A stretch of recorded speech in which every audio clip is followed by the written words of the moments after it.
My name is Tochi. I live in Arizona. I just wrapped up my master's degree last year.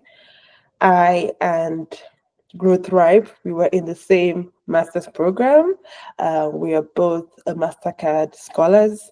Um, um, I am a program manager at ASU where I studied. So I transitioned from I'm doing my degree there to becoming a full-time staff, and I studied extended reality technologies. So I am in the interactive space. I'm also in games. So that's a little bit about me. And it's really great to be speaking to each and every one of you. I hope we can have a very nice and interactive chat, very chill. I want you guys to ask me all the questions as much as possible. I'm here to download everything in my head for you. Just ask me anything. So I'm going to turn off my camera and share my screen just so that there's no too much load on the Wi-Fi. Thank you. Yeah.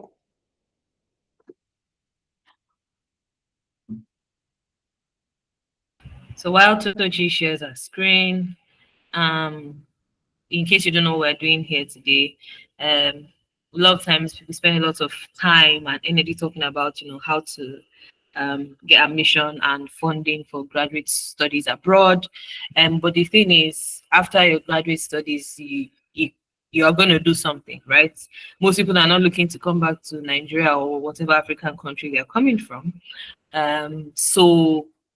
Specifically in America, what then happens is that you transition from when you're in America studying for a graduate degree, you're on an F1 visa, which is a student visa. But after that, you then have to transition and do something called OPT, which allows you to stay either for 1 year if you have a regular, when I say regular, arts and humanities um, grad degree, or for 3 years if you have a degree in STEM. Mhm. So that's what Tochi is going to be talking about today. And she mentioned that she transitioned from schooling at ASU to working at ASU. She's going to share her journey, her OPT journey, and even if you are not yet in America, it just gives you an idea of how like the immigration process is, what to expect, what to plan for, and it just gives you a broader view of, okay, this is not just about I will study. What happens when I finish studying, which I think is very very important, and most people don't consider that. So yeah, over to you, Tochi. Thank you. So, this is about my own personal OPT journey. Before I came to the US, I would say I was somebody who did so much research. And so, even before I landed in the US, I was aware of what was to come after school. Just because, oh, I was always on the internet reading stuff. So it just kind of had like I just kind of had an idea of what was expected. To be honest, I didn't really want to come to the US because the transition journey was not was not straightforward. The transition journey from study to work and life is not straightforward. It's not like a defined pathway. So it was a bit discouraging, but I was aware of what it took. And luckily, I came to the US, even though US was not my number one choice because of the journey, like alone, it was already overwhelming. But luckily, it clicked and I came and I had to make it work. So I'm just going to talk more about like what that was for me. Okay, now what is OPT and why should you care? OPT is called the optional practical training. It's for students, and we are called the F1. That's our visa. It's called F1. It allows us to work in the US. It's optional. Like the name says, it's optional. It allows you to work in the US and get more training on your field, like in your field, in your program, once you graduate. Like it's like NYSC. Once you finish school, you go and do some training somewhere. They send you to some states to do the training. But this one is like it's tied to your major, your field, what you studied.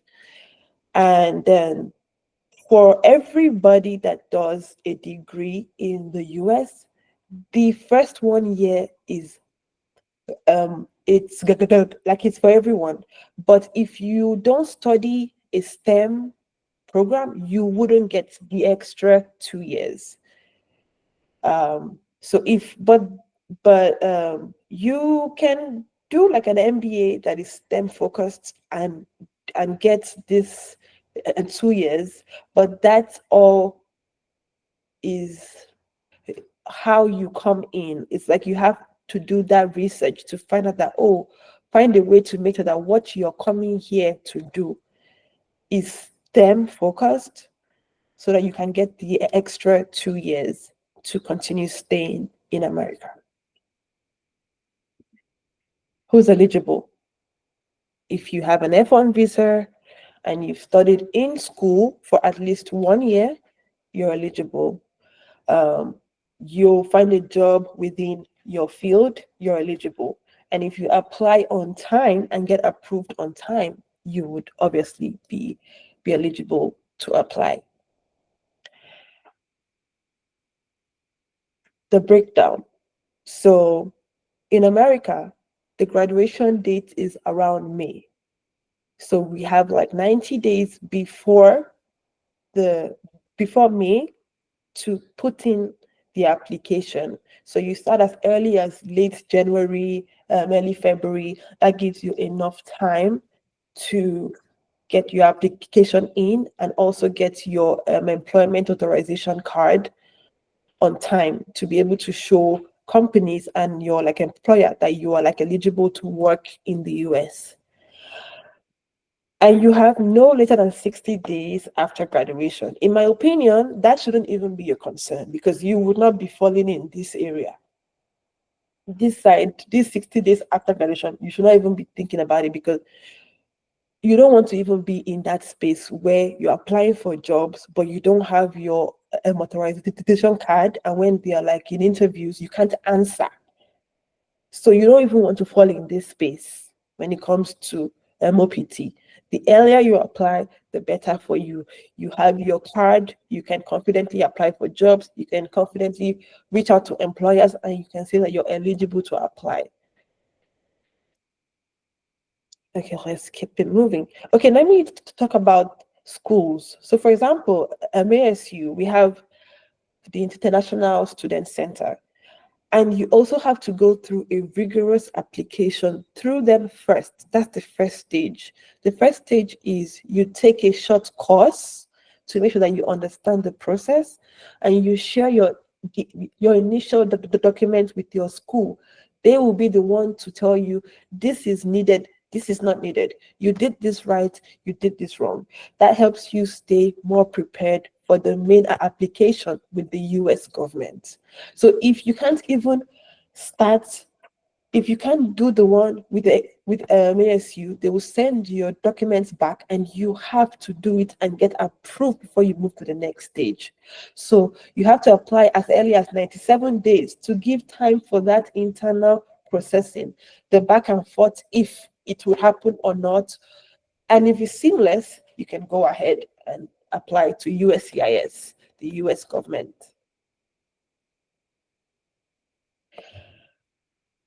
Now, important steps that I took to apply. You have to for the OPT, you have to choose by yourself. Make a choice for when you think you would like to start working. Some people will say, oh, I don't want to rush it. I want to rest after school. Okay, I'll start in July. Some people say, oh, I want to start working as early as May. I'm confident I'll find a job. I want to start working as early as May, or probably they already have an offer. So they're going to be very confident to pick me. But there is no guide. There's absolutely no guide on what is the best time to pick.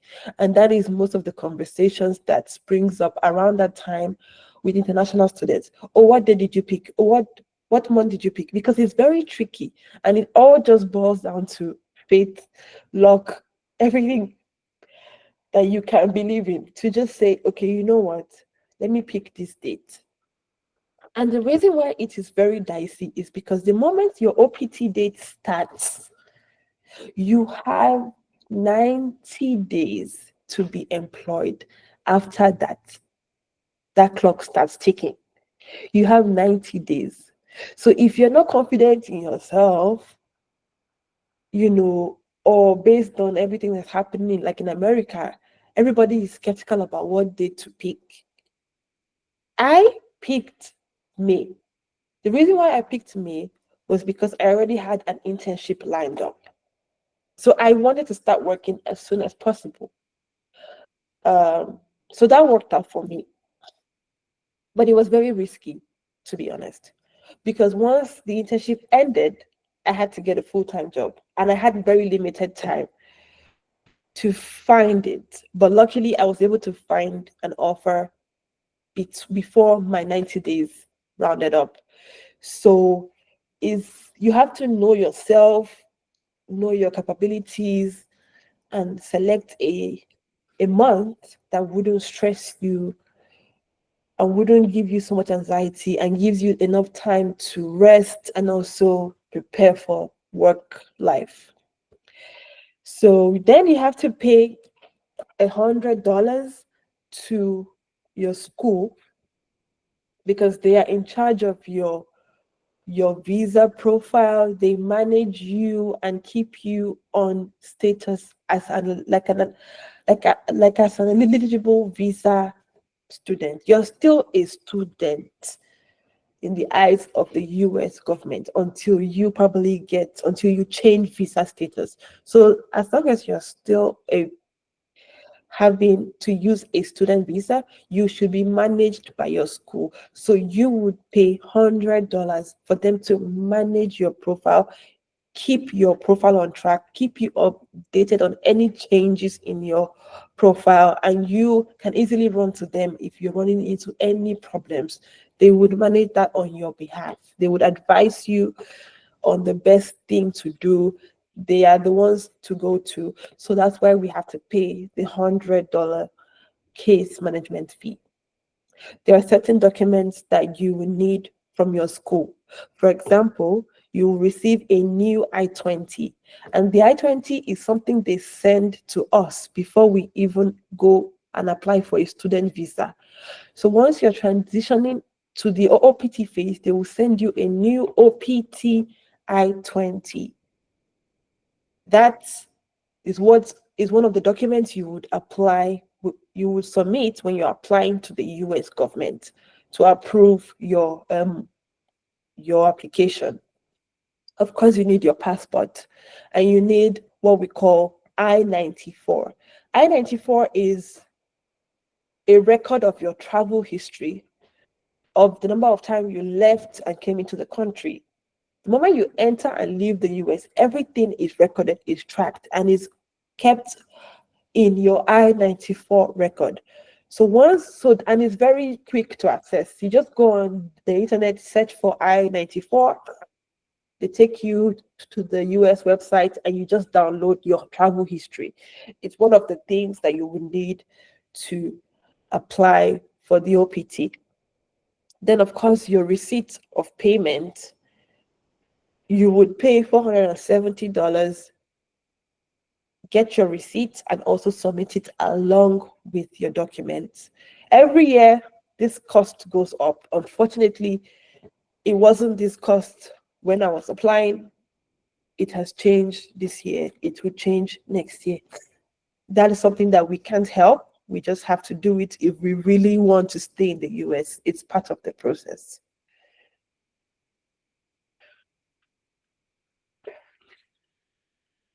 Okay, so the EAD card is called the Employment Authorization Card. That is what we are expecting after we get approved for the OPT. It arrives early, depending on how early you apply, and it applies, and then it can arrive late, depends on how late you applied. Sometimes it can arrive so late after the date you picked because maybe you applied late, but but there's something to note there. If your card arrives after the date you picked for your PT, um, the USCIS will give you a new date because your date has passed. They don't want to make you feel like time has been lost. They give you a new date based on when they sent out the card to you. That's when your MOPT will start. Um, and you cannot start working until you have your MUAD card. And any proper company or like employer must demand it. If not, they will be at risk of problems for themselves. So everybody has to go by the book. You can't start working until you have your EAD card and the start date on your card is valid. So, in order for you to seamlessly transition into work, always ensure that your applications are early, like you do your own part. Do your own part, get your documents together, get your card together so that when you're talking to employees, you don't have to, they're not worried about you. They know that you're eligible and you can get the job faster.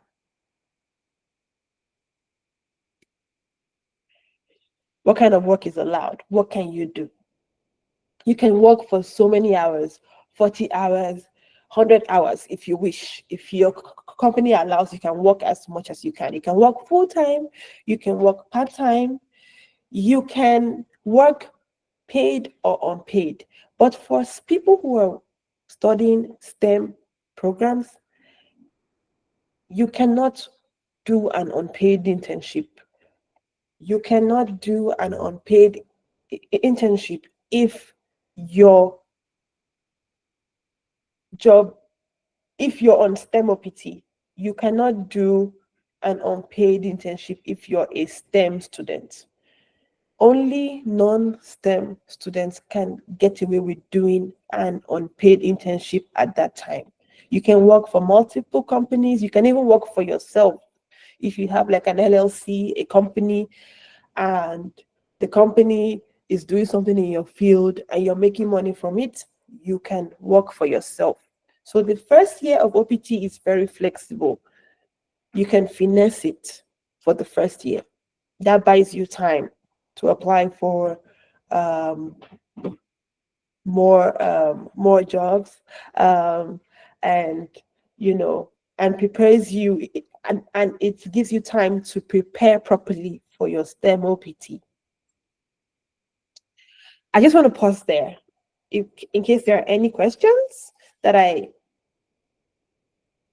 that people may have before I move on, because I feel like I've been talking for some time. I mean, I think maybe we should take the questions at the end. I feel like there's a lot of, I'm trying to just gather resources online to explain what all these things mean. But I think we can continue to take the questions at the end. All right, sounds good. Okay. Okay. These are things that nobody would tell you because we are in our, if you're graduating, you're in your final semester, there's so much expected of you, there's so much you have to deliver, there's so much going on. You have to defend your course, your degree, you have to defend your degree, you have to submit your final capstone, you have to do so many things in that time. It is so easy to get overwhelmed. It's so easy to forget certain things. It's so easy to feel like you just can't do it. But this is something you have to prioritize, especially if you want to stay in America. You have to start early. You have to start early. That is the only way to get ahead of the OPT thing and to transition into work life. You have to start early. And there's no excuse because the International Student Center always sends reminders. They are literally the guide, your guide. You will get a bunch of emails telling you, advising you on when to start, how to start. So there is no excuse as to why you are leaving such delicate matters to last minute. It's far more important than even your final project because that is what guarantees you to not be deported or to not have to leave the country unwillingly. So anything in immigration, in my opinion, you start the process early. Now you have to keep copies of every document that has been given to you in America, from your visa to your passport to your I-20 to your transcripts to your like acceptance letter. Everything is important, is needed, and will be needed at every stage of the process. You need to know where all your documents are at all times, and you need to make copies because you need them at every stage. Now, for some countries, for example, I we are Nigerian, right? I don't know what the agreement with the US government is, but our visa expires immediately we graduate. Literally like a month after it has expired. For some countries, they may come on a to study for 2 years, but because of the agreement they have with their own country, the US can give them 5 years study visa. So they are not in as much as like of a bind as some countries like Nigeria. So that means that you can only get away with staying on an expired visa if you have your OPT together, your uh, your your application sent in, and then you're expecting your EAD card. For Nigerian students, our visa is strict. 2 years and it is 2 years and it is finished. But you can still stay in the US as long as you have transitioned to your OPT status and you have your documents and you have submitted your application. Because imagine traveling to another state and your student visa has expired. The only thing else you have to show is your EAD card. It's the EAD card. If not, you'll be rendered illegal. You'll be questioned. So all these things, they all tie together.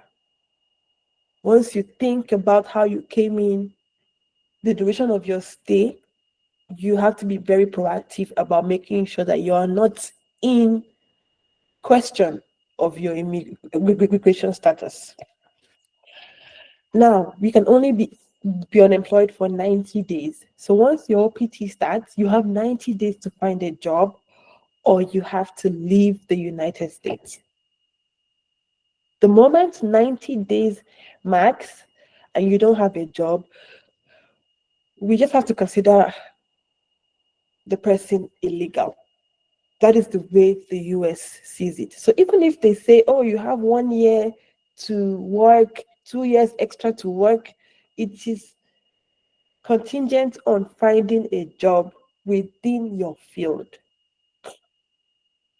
So I won't lie to you, that time is very difficult. It's a very difficult time because every day you're waking up, days are counting, the hours are counting. You're applying for jobs, you're interviewing, but still the days are counting.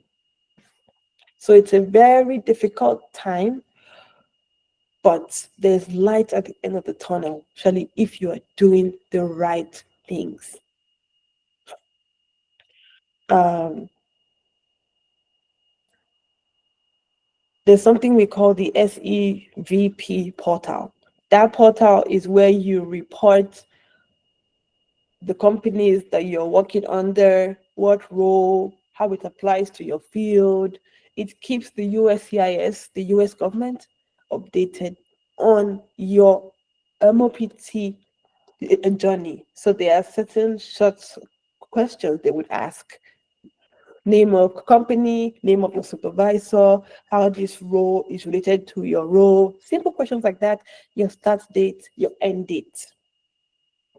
I will I would I will talk more on start and end date soon. Um,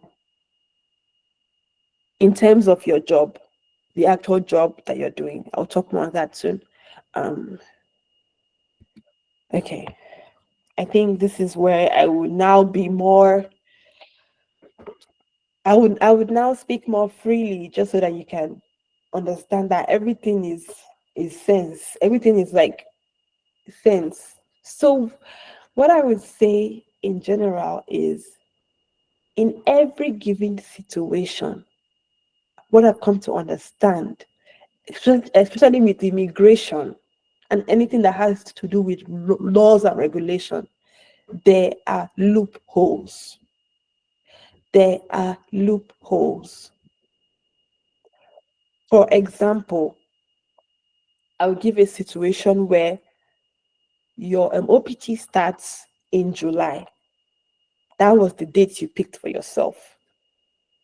And all good and fair, you found an internship, and let's say the internship is only for 8 months. Bear in mind, your OPT is for 1 year, but you have an internship that is for 8 months only. I am sure the first thing to do is to panic. Oh, I'm probably going to not have a job before I can apply for my STEM OPT. But guess what? In every application, you have 90 days to put in your application. So, yes, even before your job expires, you can throw in your application for your STEM OPT, because you have 90 days before your MOPT expires to apply for your STEM OPT.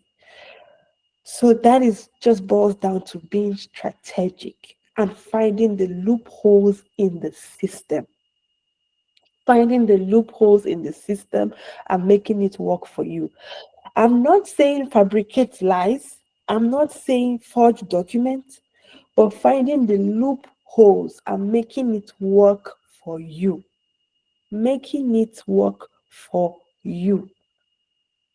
If you just as I have explained it, if you have like an internship that is for 8 months and your OPT is for 1 year, you can you can throw in your application very early, so that before your internship expires, you have already thrown in that application, and on that application it showed that you were employed.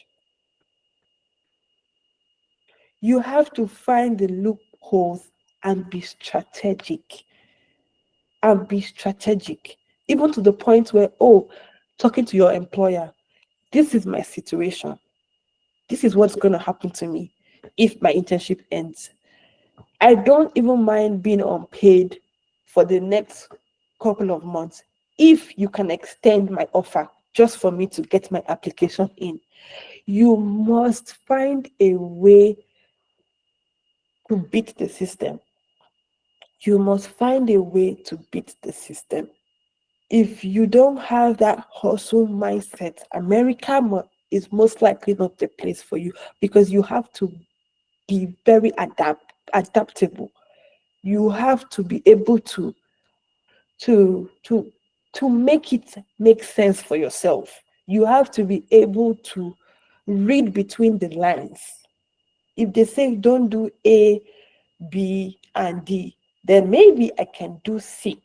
You have to find a way to be flexible and be able to learn how to read between the lines to make the system work for you. That is America. That is that summarizes America.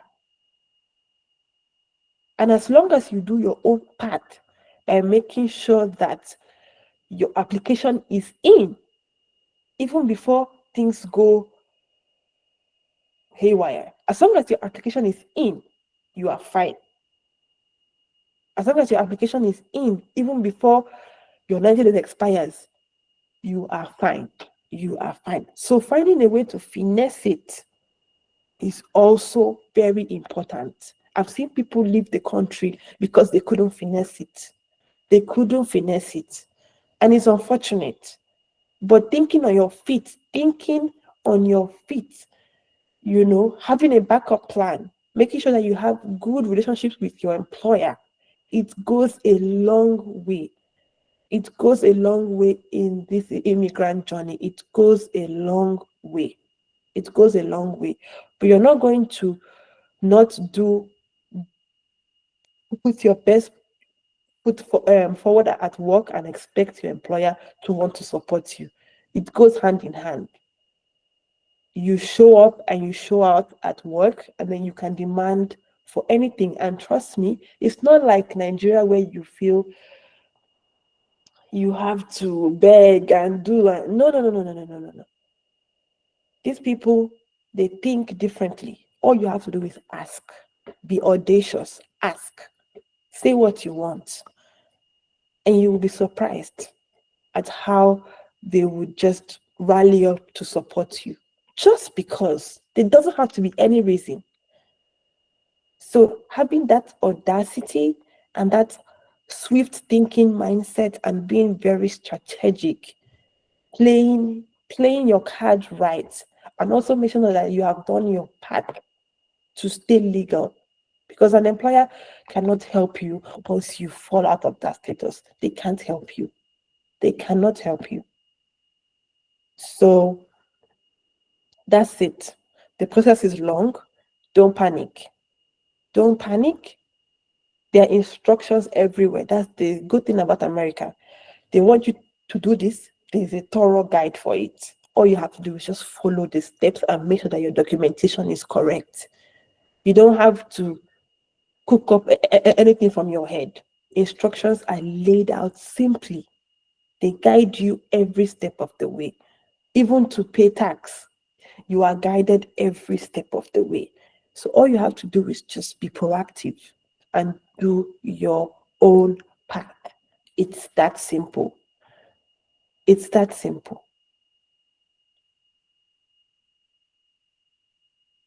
And that's it for me. I think this is where. Thank you so much, Tochi, for laying it all out, what it entails, and just, making it personal and giving Mhm. just extra tips. I think just listening to you, it just occurred to me that you really can't, especially if you're trying to like migrate, actually japa after school. You can't do this based on vibes. Even though I came back to Nigeria, I was already at a stage PhD offers. So if I wanted to stay back in America, I could have stayed back in America, right? So, but then you don't just get PhD offers for nothing. Let's even let's even assume that you're not going on OPT straight. Maybe you're extending your student visa or whatever. You you have to have at least impressed your professors some way with your work ethic, with maybe with the kind of research that you do and whatever, such that your professors take an interest in you. And I feel like that's what happened to both of us in a sense, right? In addition to, for instance, Tochi was Yeah, very, very clear, has also always been very, very clear about what she came to do. So you talk to who you need to talk to. They don't need to be shy. There's a tendency, especially if you're around other Africans, to want to tone yourself down because it feels like you're extra. But at the end of the day, it's that extra that will get you what you want. Keeping it all and let them not say, let them say, oh, let them say. When you get your job, no wahala. When you've gotten the position that you're looking for, at the end of the day, realize that being assertive is an asset. As a Nigerian, being assertive is an asset. Now you're not rude, but from the get go, letting your professors know this is what I'm interested in, this is what I want to do. It helps because they keep you in mind. And now that doesn't mean that you tell your professor or whoever it is that you're working with, because Toshi and I had to work. Um, well, technically, we didn't have to work, but working was on the table for us based on the our scholarship. So we could work with the scholarship team, and we did. So she did for I think like 1 year or something, and then moved on to another role within the school. And I worked on the scholarship team. Also, for like 1 year, I moved on to another project within the same organization in the university. But the idea is just that like you can't just sleep and wake up 3 months to graduation and like oh, waiting we go do that. You just pack your bag and come home. There's Yeah. no point because at Yeah. that time you need to have already establishing relationships with professors, also with students who have like like-minded ambitions as you. And I think one thing that we notice, and I thought you will agree with, is that we kind of have a lot in common with like Indians and like other Asians culturally, because for a lot of them, they are coming here as they are actually doing their own version of Japa. So they're also very proactive. So when you're around those kinds of people, it's like the thing about Lagos to Nigeria, where it's like, you just come to Lagos because you're a go-getter, you want to get your dreams done, everybody's pursuing something. So you're around that kind of community, build that community for yourself. It feels less lonely because to be honest, it is a lonely road. It is yeah, I mean, God bless America and the many opportunities that it brings, but you a lot of times your mental health will take a toll. But at the end of the day, it is worth it. So just to point out that this is something that you Yeah. technically have to start working on even before it's time for you to apply. You must have said, oh, okay, oh, this is maybe I finessed my way into an internship at XYZ in my school. I would argue that maybe in some ways Tochi and I have, in quotes, a unique case because we were scholars, and in that sense it's almost like there's some access to some insider information. But for Tochi, she even went outside like the because the university has like different departments. She went outside the department that we worked in and worked directly with her department, which is like her school, right? So you have to have been setting all those things in motion and be showing yourself as valuable, Exactly. even if maybe volunteering for events. Tochi did a lot of volunteering for events. You are in their face. So that the day that you say, excuse me, or I would like to work here, or what do I do? It's not like, okay, so here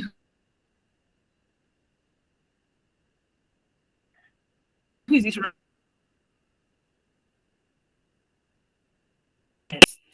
For some employers, it's a process for them to, employ international students, but they'll be willing to go the extra mile for you because they say, okay, this one has also like gone the extra mile for us. I just wanted to clarify that. And now, um, questions. I know for many people, especially those who are not already in America, please ask questions. Either you can maybe in the chat. It doesn't have to directly be related to this. It can just be like a general question about like studying in America and all that. But Tochi would do her best to answer, and also I will also try my best to answer if it's something that I can answer as well. Yeah.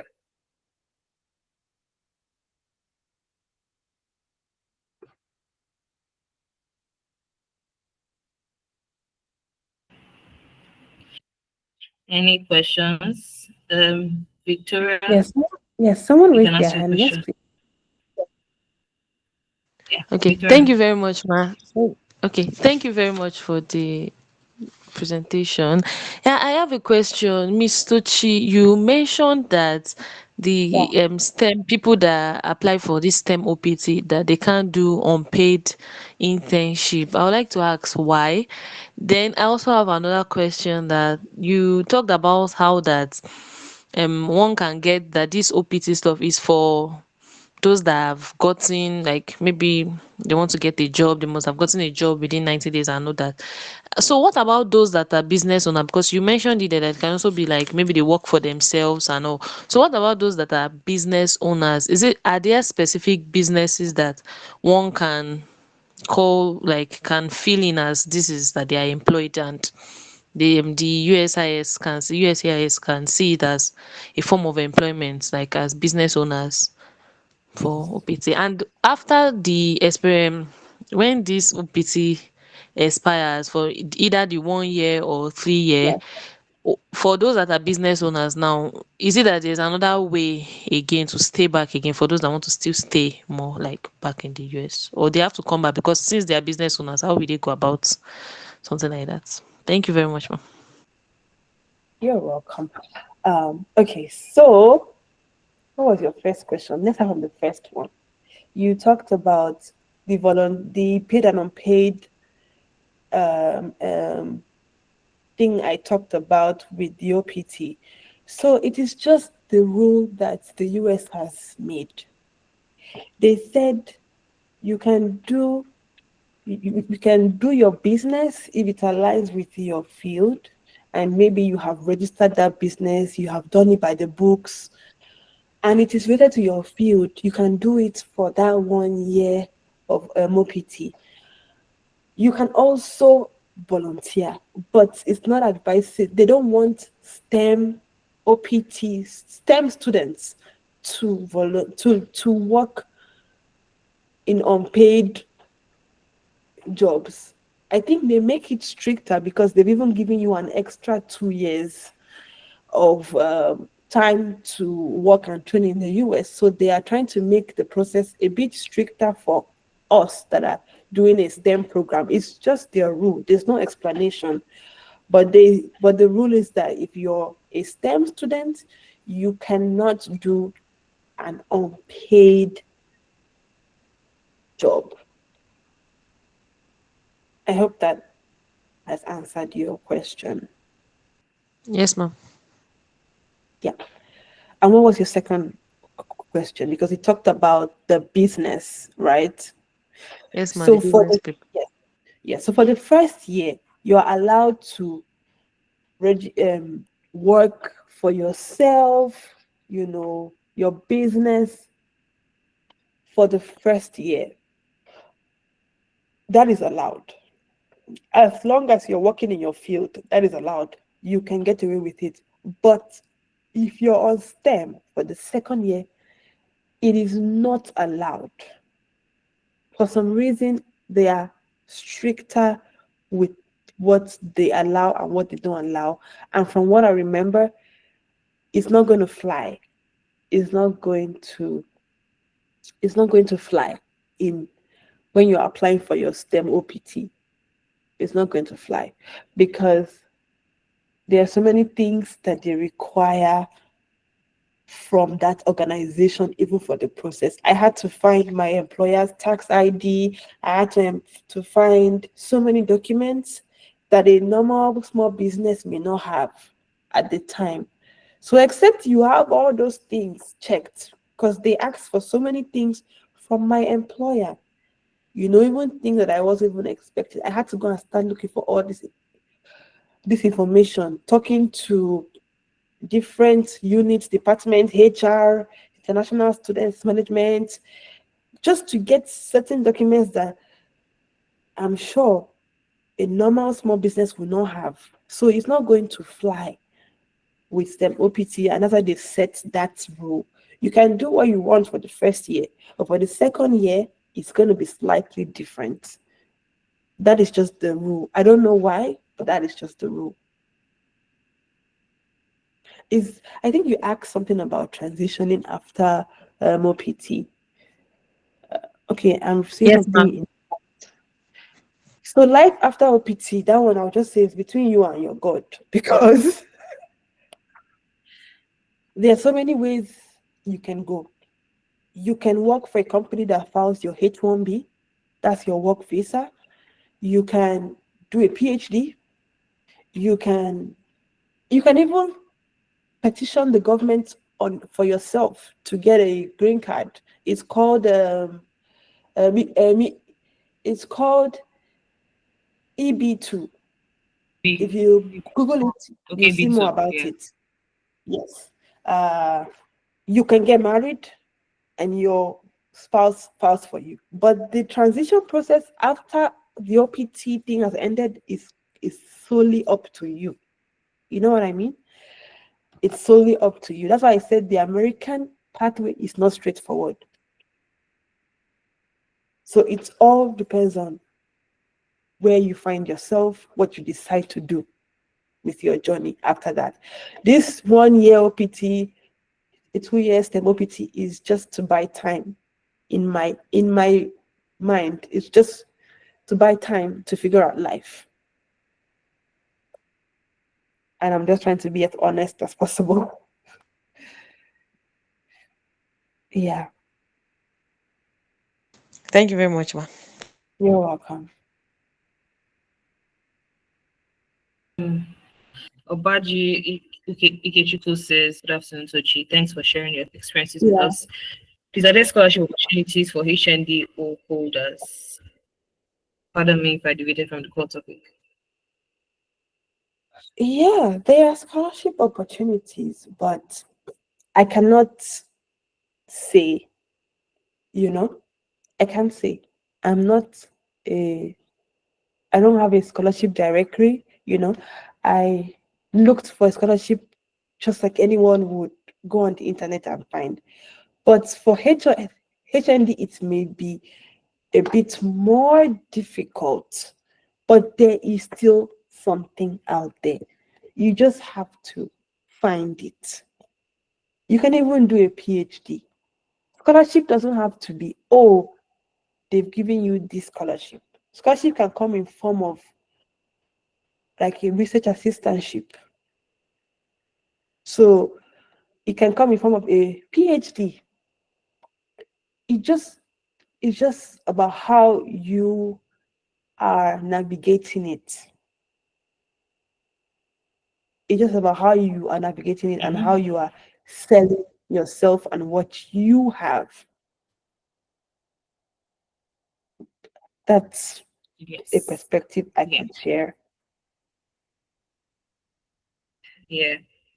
I mean, I already gave a reply in the chats, but really, anytime people come to me and they say they're looking for scholarships, it's hard for except maybe I'm recommending the scholarship I got to you. It's hard for someone to Yeah, recommend a scholarship for you because I don't know what you studied. I don't know what class of degree you have. I don't know. It's not something that's that's easy to do. And a good place to start would be to search for universities that actually accept HND holders. And Tochi mentioned something called an assistantship. So usually how a scholarship would work is that you've paid your tuition and maybe they pay you a stipend.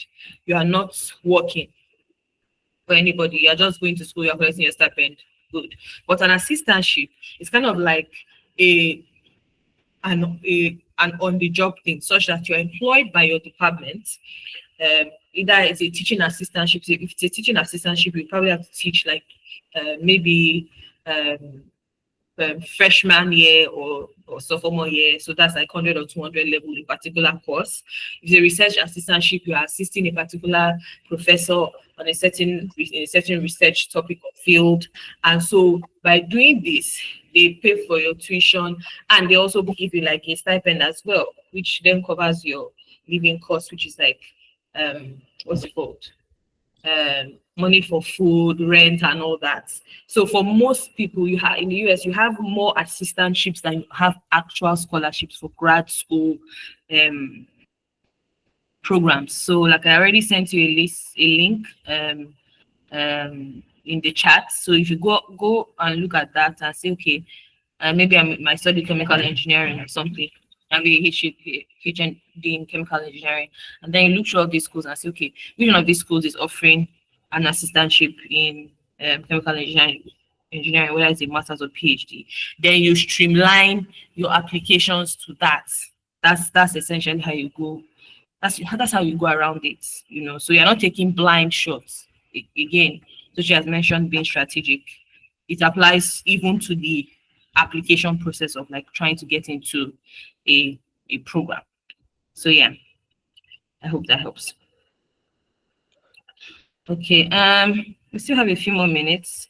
So if there's anyone else that has a question, please indicate. Otherwise, we can wrap this up. This is being recorded. So if you are on the African Growth Tribe WhatsApp group, we're going to share it when the recording is ready. So you can always go back. Yeah, just to say that it may sound daunting or challenging, but I would argue that anything worth doing well is going to be a challenge. Heck, even if Yeah. you're in Nigeria, Yeah. So you just have to do what you have to do, and you stand out. Like, yes, you have to stand out, but you also have to realize that you don't have the privileges that a lot of other countries have. So you have to be on top of your game at all times. So it's hard, but it's not impossible. I mean, Tochi is here. There were some dark times, but at the Exactly. end of the day, um, there are many people who have gone through this route, and then It will they've been work out. able to, yeah, successfully navigate this. So yeah, that's it. So I'm going to give 1 more minute to see if there's a question. Like I said, it doesn't have to be directly related to this. Um, Otherwise, we will call it a day. So 1 more minute for a question. Um, yeah. Yeah.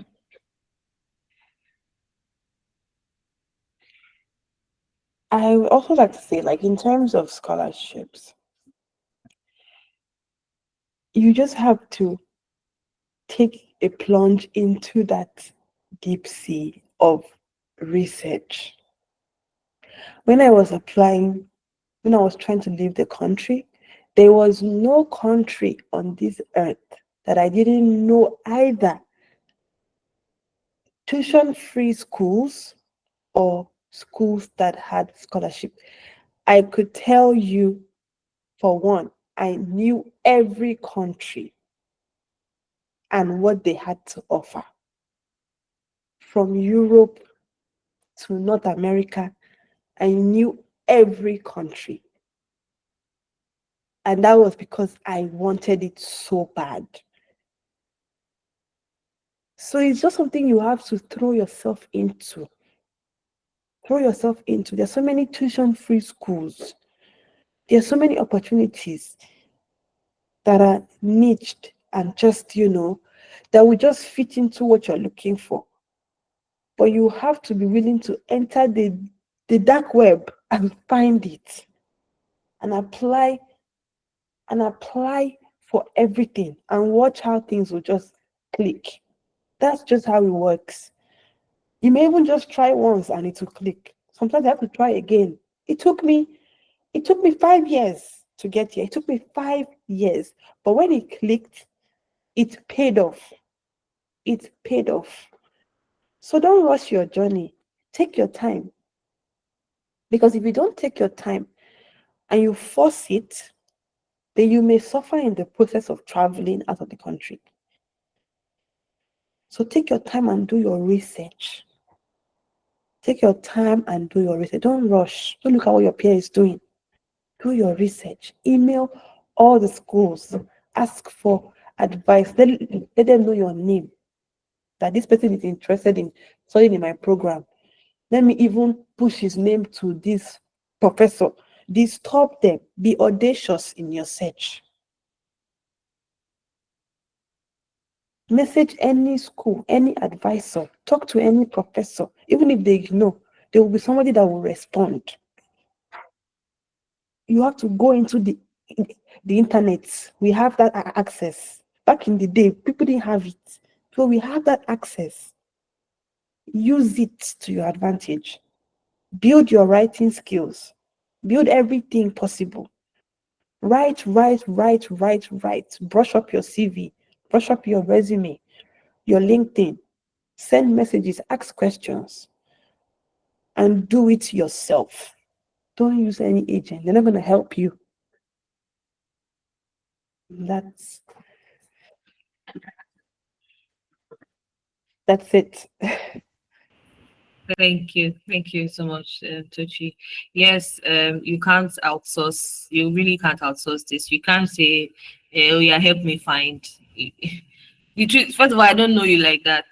Secondly, unless you are paying me, there's really no incentive for me to go out of my way to. You're welcome, Obaji, Ikechukwu, to help you in quotes. There's I gain nothing from it, but as someone who has helped people review their SOPs and all that, I'm more inclined to help. Again, I'm not God. I'm not the one who's gonna, review your essay or whatever.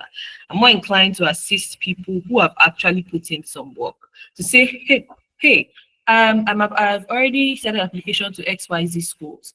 Do you mind taking a look at my SOP and just dropping some comments on how to make it better? That's easier than, oh, I want to apply for a scholarship and what can you send me scholarship links? It's like, if you wanted it, you would have gone out and you would have said, oh, I saw the Chevening something, or I saw the Commonwealth something. Okay, well, so what do you think about XYZ? Do you know anyone in your network who has applied and who would be willing to put me through with XYZ? That's easier to do than just coming to someone on a blank slate and saying, oh, I want scholarship. My brother and sisters in Christ, many other people want scholarship too, so you're not the only one. So you just, like Toji said, you have to take ownership, and you, in a sense, have to get used to rejections, because rejections will happen. But I want everyone here to just know that, not to dunk on Nigeria, but outside of, or Africa in general, you would be surprised at how willing to help foreign professors are. I've emailed somebody I saw on I was doing like a research something for school, and then I Googled and I saw him, and I was just like, hi, you're not even in my university. I'm doing XYZ, and I would like your input on whatever. And the man responded, like, he was like, oh, this is really great. I'm doing some new research. Would you like to be a part of the research? And legit, that's how I became a part of his research group that had something to do in Nigeria that I didn't even know he was doing. But I just cold emailed him. I didn't know him from Adam. So they are really willing to help you. And for the most part, they're not evil. There's no small boy or small girl. How dare you? No, no, no, no, no. Most of them, if they can't help you, they'll tell you they can't help you, obviously. If they don't reply, okay, no wahala. But it would surprise you how just going, oh, I want to do a creative arts program and there's a professor, blah, blah, blah. How do I get a writer's residency? One thing, one thing. And then you just go to a school that you think is somewhere that you want to go and cold email someone. And literally, that's how people get, a lot of times, that's how people get assistantships and all these things, right? Obviously, you need to have the what's it called, some level of expertise, right? They're not just give you access for giving you access sake. So just, yes, we've said it can be difficult, but you would be surprised at how smooth this thing can go if you decide to put your mind to it and just put yourself out there. The worst that anybody will say to you is no, and that no takes nothing away from you. You learn with every no. So yeah, that's all from me. I think we're done with questions. Thank you everyone for joining in, and thank you so much, Tochi, for your presentation, for being so open and sharing. I hope this has been helpful. I hope you've gained one or two things from today's webinar. Tochi, do you have any final words for us? Or are we good? I know you have to go. You have work. No, nothing else. I think I've shared everything on my mind. So yeah, Okay. yeah. Okay. Thank All you. right. So thank you so much, everyone. Enjoy the rest of your evening. If you're in Nigeria or on the continent, Tochi, enjoy the rest of your day. It's just past 8 for you. So, Okay, someone has a oh, question. Amada, do you have a question? I'm sorry, I missed the mistake. Sorry. Oh, Oh, it was a okay. mistake. All right. All right. All right. Okay. All right. All right. Take care, everyone. Bye. Bye. Bye. Bye. Bye. Bye.